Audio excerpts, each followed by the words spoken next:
Masjid Nurul Ittihad di Jalan Jalahong Deng Matutu, Kelurahan Barabaraya, Kecamatan Makassar, menggelar pelantikan pengurus masjid yang dikukuhkan langsung oleh Ketua Dewan Masjid Indonesia (DMII) Makassar, Muhammad Nur Halik, pada Ahad 5 September 2021. Pengesahan pengurus masjid ini merupakan salah satu amanah Ketua Dewan Masjid Indonesia HM Yusuf Kalla agar para pengurus masjid di-SK-kan.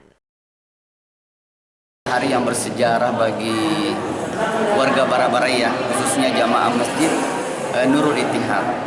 Kenapa saya katakan bersejarah? Karena sejak tahun 52 kalau tidak salah dia punya sejarah berdirinya di masjid, baru hari ini di-SK-kan dan dilantik oleh Ketua Dewan Masjid Indonesia.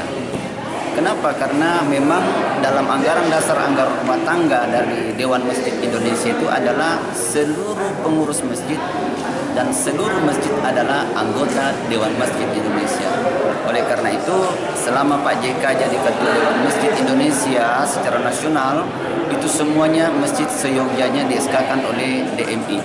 Acara pelantikan pengurus masjid ini tetap menerapkan standar protokol kesehatan dengan cara para peserta wajib memakai masker, mencuci tangan sebelum masuk masjid, dan menjaga jarak. Ilham CP, Fajar TV, Fajar Radio melaporkan.